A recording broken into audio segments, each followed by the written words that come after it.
And welcome back to the Chicago Marketing Podcast, presented by Mignani Continuum Marketing. I'm your host, Michael Dennis, and we have two amazing guests back in the studio again this week. We are welcoming back one of our most popular and favorite guests of 2017. Keep going. Stop, keep going? Yeah, no, just kidding. Okay. Stop, but keep going. Erin Okay. Diehl, Yeah. the founder and CEO of Improve It, has returned to grace our podcast and the audience with her presence. And she has brought along her number one, number two. Yeah. Number one, yes. The number one, her number two, number one, Allie Keller. My apologies. Allie, thank you so much for joining us here today, Of too. course. This is wonderful. Sorry, we screamed in everyone's ear. That's okay. Okay. Well, technically, you did scream in everyone's ear because Yeah. they're listening to this. Right. Mm-hmm.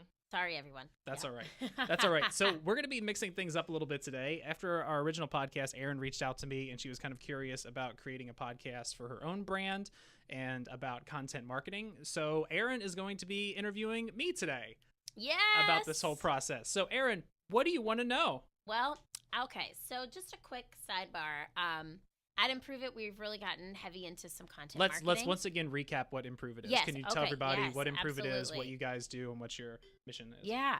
So we do professional development training, and we use improv techniques to train on soft skills. So improvisational comedy, which is actually how Michael and I met in class, improv class at the Annoyance Theater here That's in correct. Chicago.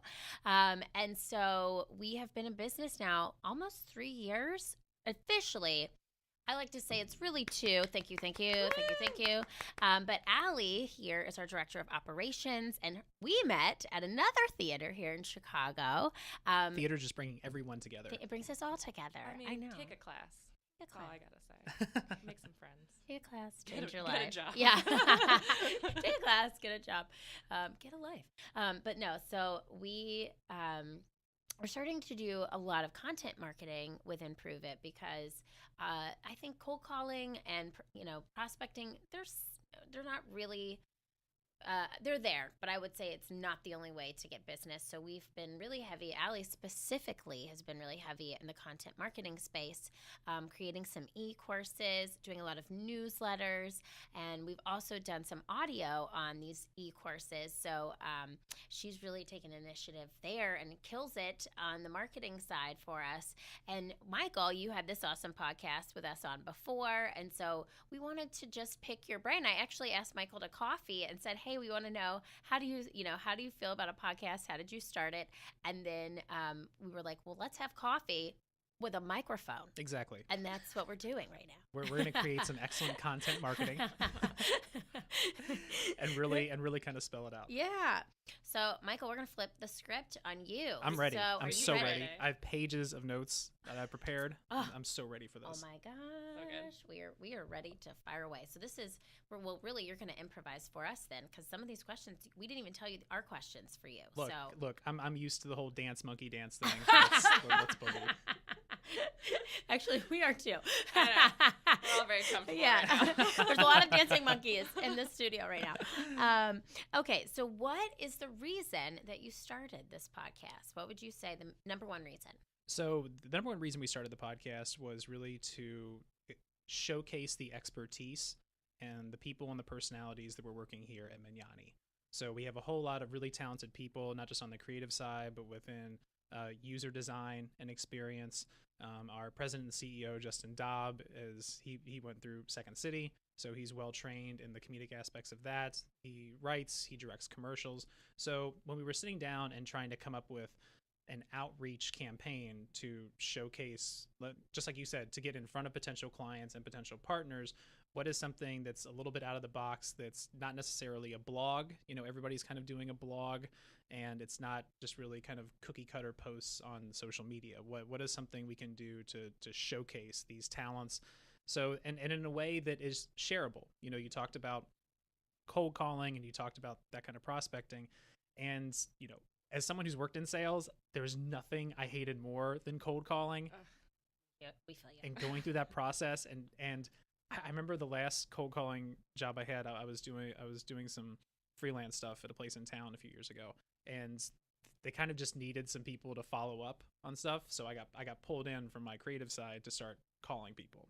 not going to say no because they're paying me by the hour, so I'm just going to go ahead and do it. But just sitting there and having to go down this list and being like, hello, my name is Michael Dennis. You might have gotten an email from us the other day. Click. Yeah. Yeah. And just that over and over again. I remember going back to when my buddy and I worked at Suit Social Media here in Chicago, and we were trying to drum up business, and we basically did anything in the digital realm for small businesses. So Facebook, building websites, shooting little commercials, taking photographs, stuff like that. When it came down to cold calling, I'd rather walk down the street and go in every single door and introduce myself and hand out my card than cold call. 100%. So there's, at least you get a face-to-face connection. Mm-hmm. So in a way, it was kind of like, how can we take that face-to-face and that personability of going door to door and make something useful for people in our industry? So it's not just showcasing the talents and people here, but also every episode giving someone a piece of takeaway, something that they can wrap their arms around. Like this is it's not just it's not just a piece of email outreach that we're creating here. We're actually making something that has value towards not just our target audience, but people within our industry. So I think that was really the initial inspiration of the podcast. Love it. And then what would you say, because for us, like we have thought about a podcast. We've been interested in doing something like this. For us, we really are inspired by several podcasts, and we've kind of broken it down and asked ourselves, what are the reasons we like these podcasts? And really, we found that they have this really great target audience. Like they know their audience super well. So was that a process at all for you to really figure out who your audience would be? And then if so, could you tell us a little bit about that? Yeah. So our target audience, getting back to what I've kind of mentioned previously, is people within our industry. So who could be potential partners, not just for sales, but for creative endeavors. Mm-hmm. And also people that we want to be customers. So decision makers and people who work within companies that we can showcase our talents and abilities. And maybe we kind of hook them in a little bit with, oh, here's this little pod that's in the email, and it's 10 steps to improve your outreach, or it's 5 things to make your social come to life. So they click on that, they hear us talk in depth about, what some of the takeaways are and what actual steps you can do to execute this.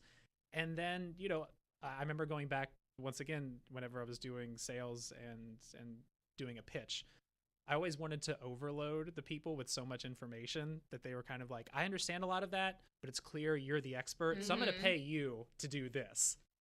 And so it's kind of, I hate to put it this way, but you're laying a little trap, and you want to coax in, maybe not trap, but you want to coax in like a stray dog that you want to bring into your house. It's like a trust trap. Exactly. Oh, yes. Yeah. Like trust me. And that's, to that point as well, as something we've talked about a lot, and something we've noticed on the content marketing and the podcast that we enjoy listening to, is how do we give value? Like you were saying, we want people to, our content marketing, we want people to have tangible, actionable things that they can do without selling ourselves short. So what's a way that we can show that we're the experts, set that trust trap, but also let them in a little bit more so then they can be our client? Yeah. So how do you approach that? I think really, it's not like we sit down, my co-host Elena, she's the director of business development here. She's fantastic. So it's not like we sit down and we have a topic, and it's not like we're like, okay, here are the 10 things about this topic. Let's only give them 5. Yeah. So they have to come to us for the other 5. It's really, here's what we know about this. Here's what we can express in 15 or 20 minutes without any visual cues. We can provide links in the about section for each episode to kind of support what we're talking about. But what are the things we can talk about? What are the takeaways we can give them within this time frame? And then just put it out there. So it's not like we have this thing and we're setting it back and we're, no, you got to come and get it. No, we really just trust trap. Yeah, and even even if someone doesn't come on board because of the podcast, or they take what we gave them and they just put it into action, that's fantastic. That's great. Then we've still done our job, is educating people and spreading the word about whatever this topic is. And especially in the world of digital marketing and in the creative world of Chicago here, there's always something you can be talking about. There's always something on the horizon, or there's always some guest that you can bring in who's doing something unique and amazing to provide even more insights. And then also, using the contacts that you have to expand your network and to get your piece of content in front of more and more people. Love it. So selfless. So selfless. I love it too. That's me. I wanted to ask too. So, I mean, Allie and I both mentioned we have some podcasts that we really enjoy listening to. Did you have any podcasts that you were like, I love these podcasts and I'm inspired and I want to use this as my inspiration? Mm-hmm. Did you use that voice too when you thought of them? Whenever I sit around, I'm slipping into Trump there for a second. Oh God, take it back. Yeah, maybe that wasn't the direction we should be taking this. No, for me, I have a couple of podcasts that I really listen to and I love, and the reason I love them is because of the natural structure. One reason I think podcasting has caught on, and one reason that I remember taking to it really early, like in 2008. I remember there were a couple personalities that I really that first started off that now are a little bit bigger, like Bill Simmons on ESPN, the Podfather Joe Rogan. They started off really small before podcasting was a thing, but I remember listening to it and being in love with it because there weren't commercial breaks. They didn't have to fit in, and now we're going to throw it over for the time and the weather. It's 7:22 a.m. They didn't have to keep breaking a conversation every 5 minutes to give you some rundown or cut to commercial. It was just this long form conversation amongst people who have a lot to say and who are informed about a particular topic. So that's to me what I love about it is the it's almost like you're a fly on the wall. Yeah. And you get to listen in, and it's, you are going to have commercial breaks, you are going to have that stuff built in, but it's so much more seamless, and it's such a more natural thing that I as a listener can wrap my head around, put my arms around, and that's what I want to replicate with this. And for each time you've been in here, and for any guests that we have come in here, my preparatory statement is always, this is just a conversation, and we just have a mic sitting here. Yep. And we can hit pause, we can take our time. Hey, what's our time limit? When we're done, yeah, that's how long it is. And if it runs too long, then guess what? We have a great 2-parter. Love it. It's very improv-y. I like it. Improv-y. I love it too. One more thing I wanted to ask with that. A lot of times I think, and drawing inspiration from the podcasts that we really like, they started it off as an opportunity, similarly, right, to draw attention to their business in a way that gives content, that gives people something, right? Because people these days, exactly, it's like, how do you want to be sold to? Right now, I have this guy trying to sell my family insurance, okay? And How good is his podcast? Oh, man, his podcast. Insurance podcast. Yeah, insurance The Insurance podcast. Hour. Everybody tune in. Sponsored by Geico. Yeah. You know what They might sponsor happen? everything. Yeah. Here's the likelihood. Yeah, you might die. No, so We got a storm coming. Got a storm. Have you Yeah. have you got your hurricane insurance? God, that's called Oh Twitter. God. Well, it's very true. But yeah, so it's like the way that he is selling to us is very pressure filled, and it's very like, act now. Like, you have to do this. Like, I'm turning 35 in April, okay? And he's like, your insurance policy changes when you turn 35, so at your half anniversary. Anyway, I hope he's not listening. Anywho, the whole point is send this to him and just be like, I would buy from you, but you're doing this all wrong. You're doing it very wrong. But I will jump ahead to the 12-13 mark to hear what you're doing wrong specifically. Oh no.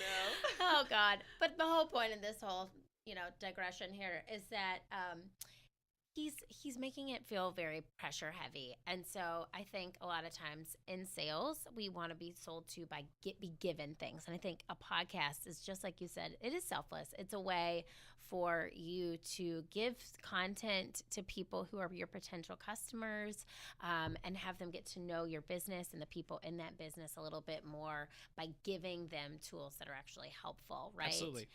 With that said, so that's the selfless giving part. On the other side, oh, hey, microphone.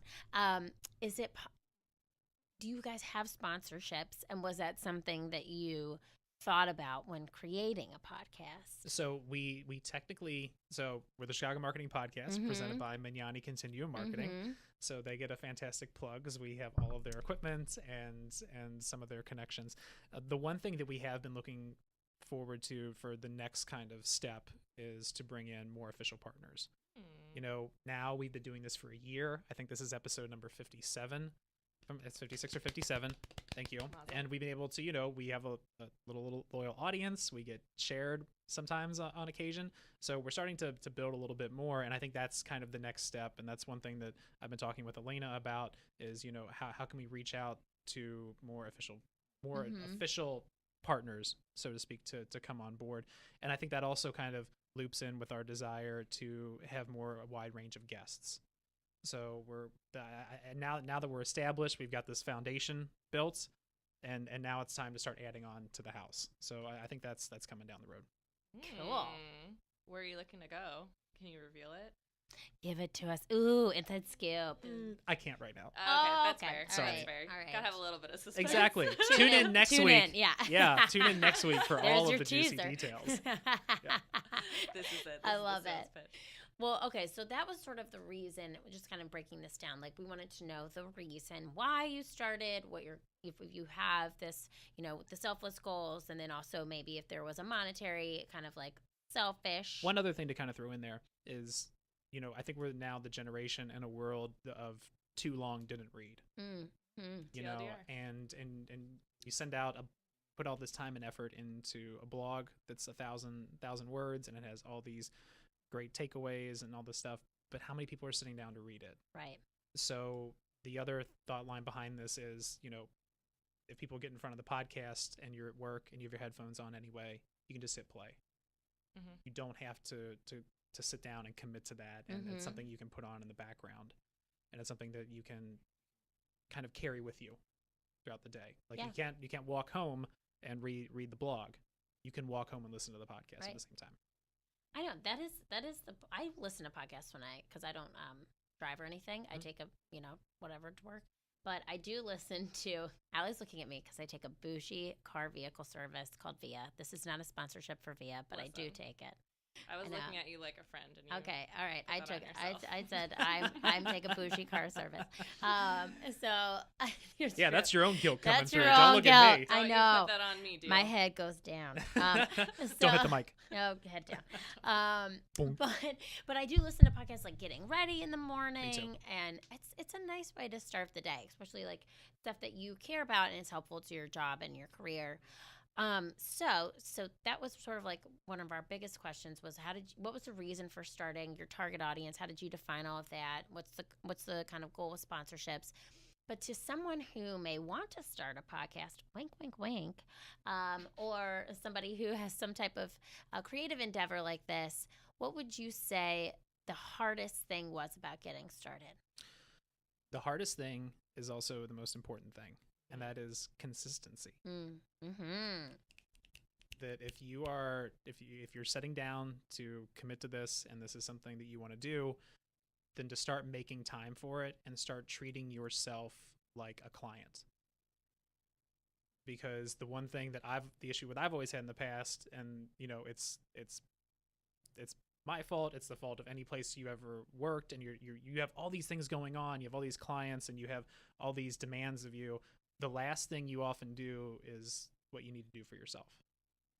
So to sit down and to make time for that, and whether it's a little bit of time each week or it's a chunk of time at the beginning of the month and then you're done, is to make time for that and to make it a priority. Because if you don't make yourself a priority, then it's never going to stick and it's never going to catch.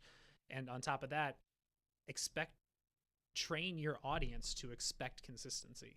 So if it's, you know, for this one, I close every episode with, we have a new episode every single Friday. There's a new episode every single Friday, whether anyone is listening to me or not, that goes up.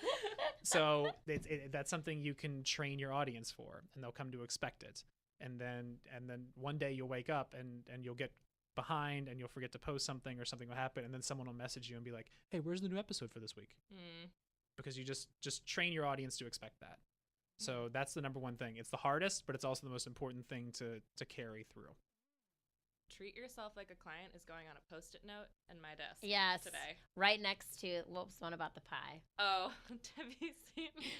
There's this thing going around the internet, and it's a poem allegedly written by some 6-year-old that she wrote on her own, and it's just like the most empowering, like, self-love poem ever, and it's beautiful that it's written by a 6-year-old, and the last lines are like, I am a pie filled with knowledge I will not be eaten, and that spoke to me on such a level. So it's on my computer on a sticky note. I will not be eaten. But that's such a great piece of advice for podcasting, for any creative endeavor.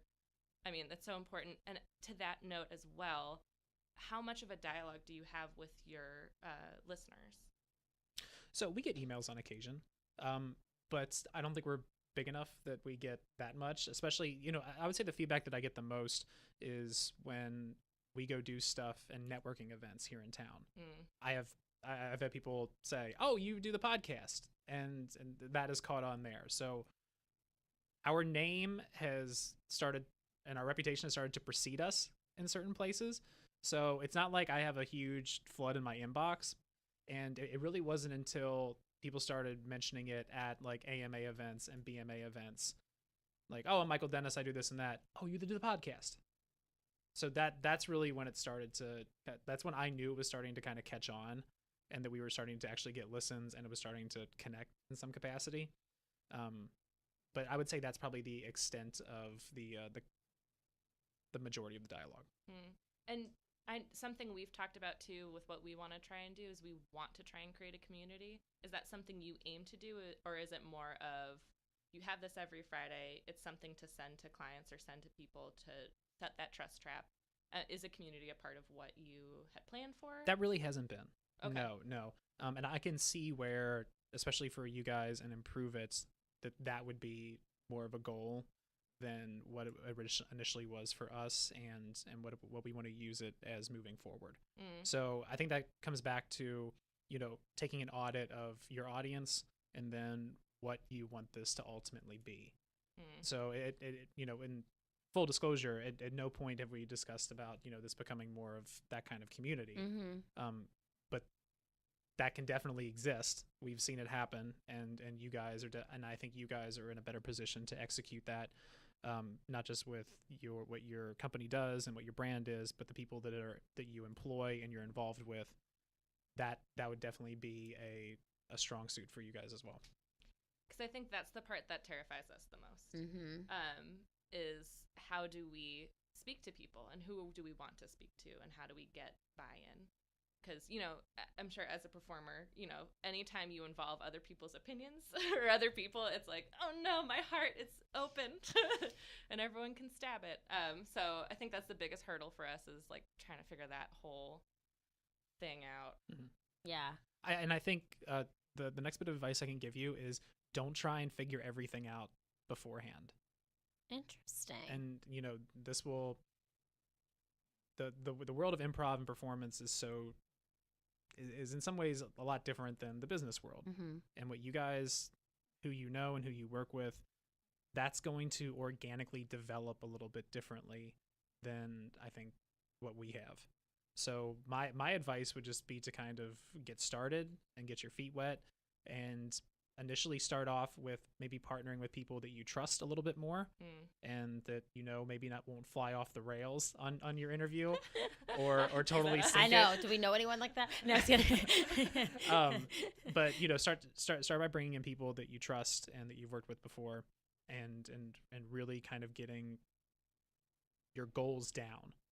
And then once that has established itself, once that ball gets rolling, it'll pick up momentum. And then the direction it'll take, I think, will feel a lot more natural. That's a good point. I think for us too, Allie and I work. Sorry, this is about you, but can we just talk about us for 1 second? Oh, geez. Okay, no. We're coming back, Michael. We'll if come you guys back. at home don't want to hear this, go ahead and skip skip ahead to 5 minutes. No, I'm just kidding. I think for us, like, we work so well together. We have like this great yin and yang kind of work brain. We work like each other's strengths are opposite, each other's weaknesses are opposite. Finish each other's sandwiches. I didn't say anything. I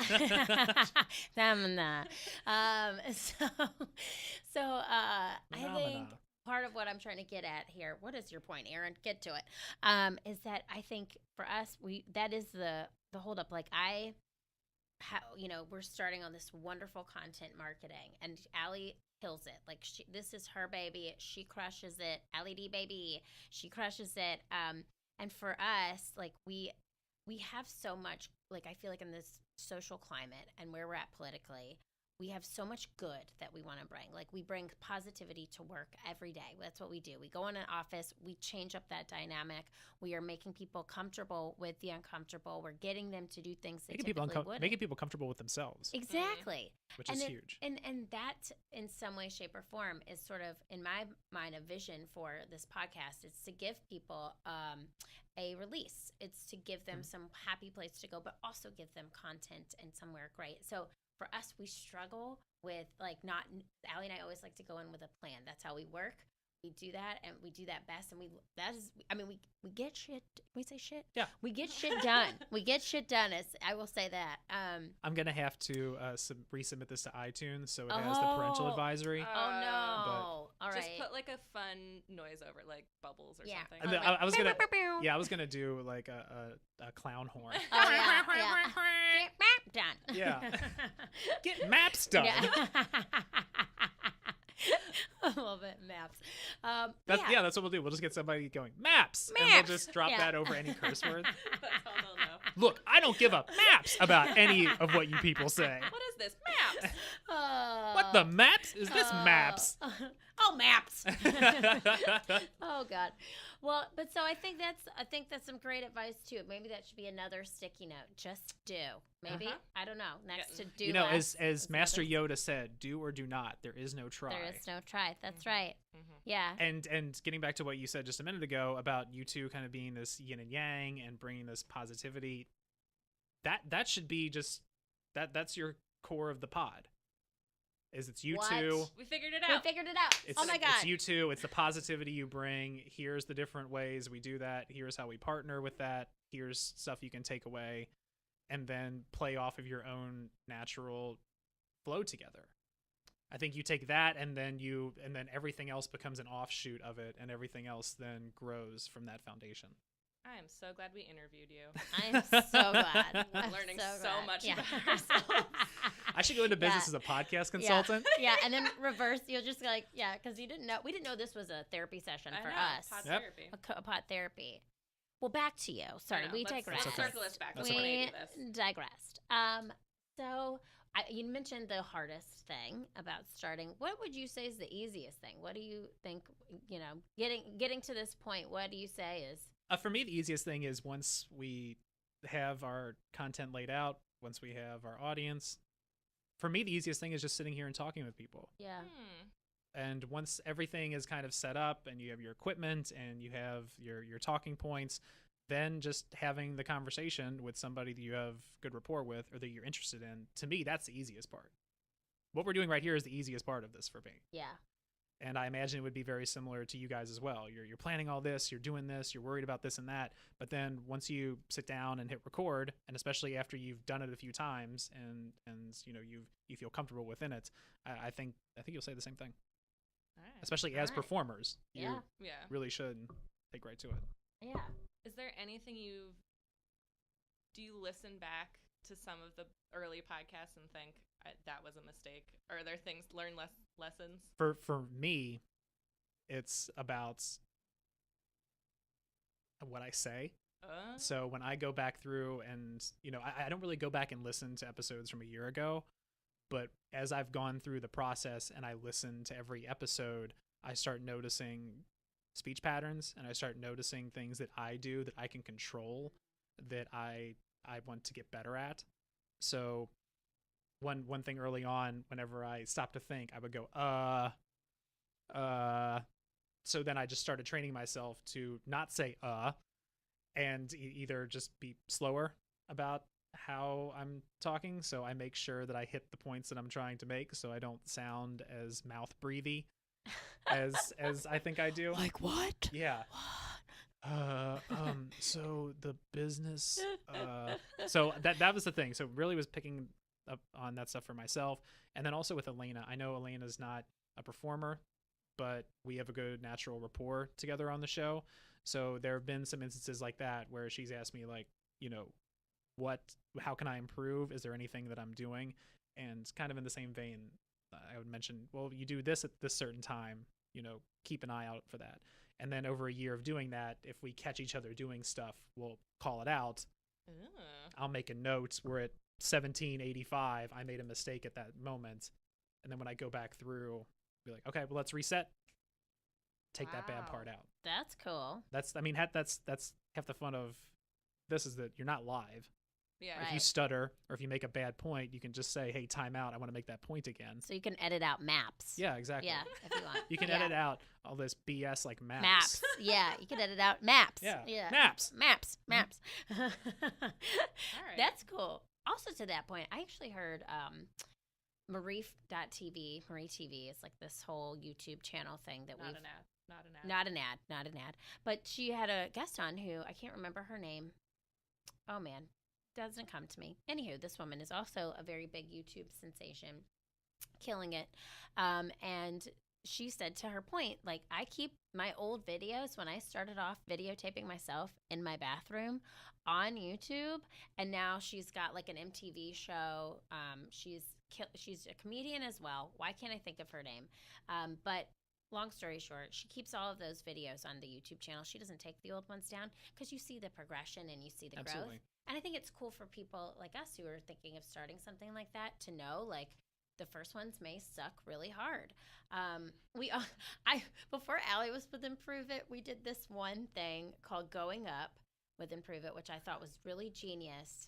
It was a huge failure. And it was, we had guests come on and we would email them. We would video them in an elevator going up. Now, do you know what it takes to get a building to give you the insurance and the whatever to be in an elevator? I can't believe they filming? let you do that. Oh, we got like in so much trouble several times, and and so it did not work. We would hold up elevators in like office buildings after hours. So we did it twice. It was kind of it would have been a genius idea. Let me ask you this: was the goal to catch them doing something embarrassing? The goal was because I imagine like I would get in and you'd be like, "Hey, Michael, we got footage of you in the elevator," and it's just me like standing there checking my phone. It's not like the door closes and then I start digging in my nose and then I start doing weird stuff. That's actually a better idea because ours was like it was all about going up. So these people, how they got to where they are, like using, and a lot of them had improv techniques, and literally we interviewed like our charity partner and then one of our improv teams, and it was probably 7 views. Maybe 6 of those were my own. One kind of simple, I'm just gonna throw this out there, that would have saved you a lot of time and energy. Could you have filmed them going up an escalator? Yeah. Thanks, Michael. At least then you wouldn't have to deal with like all the BS that all the maps that comes with maps. The elevator. You could just like set up a camera, and as they come up the escalator, like, we needed you back then. Like, coming from like anyone who's aware of production at all, like, you've got a great setup here. Like, I'm sure there's a lot that goes into this that I really want to get into, but like, when you're filming stuff, like, what are the things that make it harder? Stuff moving and lighting you can't control in small spaces. Like, and permits. And permits. What is an elevator? Wait, what has all of those things? Yeah. Why do we make it the hardest way possible? Let's start right in with the hardest thing imaginable. Yeah. My God, that was a learning curve. But so I think it's cool too that, like, you're keeping all of the audio that you've had from previous times. And well, look, it not only shows progress, but then it also shows your consistency. That, some of the early episodes were a little sloppy, but I wouldn't take them down just because now I can be like, hey, there's those other 56 episodes that we did. Right. If you take them down, then it just becomes, oh, well, here's 20. That doesn't look as impressive. Trust trap. Yeah. Trust trap. So show that you can consistently produce this, and then, that shows your ability to consistently produce a lot of things and have a commitment to it. Who is your favorite guest that you've ever had on the show? Present company excluded. Yeah, excluded. I think my favorite guest, that would have to be John Quano. He's a commercial director who I met at a BMA conference or like a luncheon, I think, earlier this year. And we just kind of really hit it off, and he was just a really cool dude. And he's won a couple of Emmys for his commercial work. So he kind of came in, and we talked for probably like 45 minutes about the creative process and how he manages a set and how he takes something from, you know, initial client meeting through development, through ideation, through execution. And I think right now, you and him are the two most listened to episodes of the year. Are you really the most listened to? I really did not know that. So that's cool. Yeah, it's you I two. know. Yeah, it's you two. Alright. That's awesome. Last time I checked, it was pretty even too. This will be number 3. No, let's get this one to the number top. Number one. Yeah. Straight to the top, baby. Yep. Got the Yep, Keller boost. let's build on that. Let's build on that Keller. success. Well, so have any of your interviewees become clients as well? Not yet. No, Yeah. we have not. All right. And that's kind of something that we're is part of year 2 is the expansion of people that we're starting to work with and people that we're starting to court to bring them in earlier in the process. I know we have a couple things in development right now about bringing in some of the upper ups of our current client base, which I can't exactly go into detail for, but I know that that's one thing that I want this to pay off in that business development way as well. And another great, a lot of our guests have been clients. One of the other more popular episodes was with Thad Wong. I don't know if you know who he is, but he's the owner and CEO and president of At Properties. Yeah, that's great. That helps us buy a home. Thank you, At. Yeah, and they helped me You want find a an sponsor? apartment too. Yeah. So no, Thad was fantastic, and he found time, and just having his name really kind of gave us an initial boost. He was one of the first episodes that we did, and we can kind of get into that about how to execute, but we did that at his office. So just heading on over and interviewing him, and that's kind of something else I want to get into about the actual execution of how you start planning this and pulling it off. We can. Yeah. Let's talk about it. Yeah, Michael, how do you execute? Okay. Great question. And that's where we're going to have to wrap up this week's episode, folks. The conversation between Erin and Allie and I ended up becoming one of our longest episodes ever, nearly an hour. So we're going to break this up into a 2-parter. So make sure to check back next week where we break down all of the actual technical steps as to how to put your podcast together, how to record it, what equipment you need, what hosting sites you need, and how to get it up on iTunes. So for my co-host, Elena Van Hall, I'm Michael Dennis. You're listening to the Chicago Marketing Podcast presented by Magnani. Head over to magnani.com for all of your digital and marketing needs. That's www.magnani.com. And check back next week for part 2 of one of the best episodes we ever did. Thank you guys very much.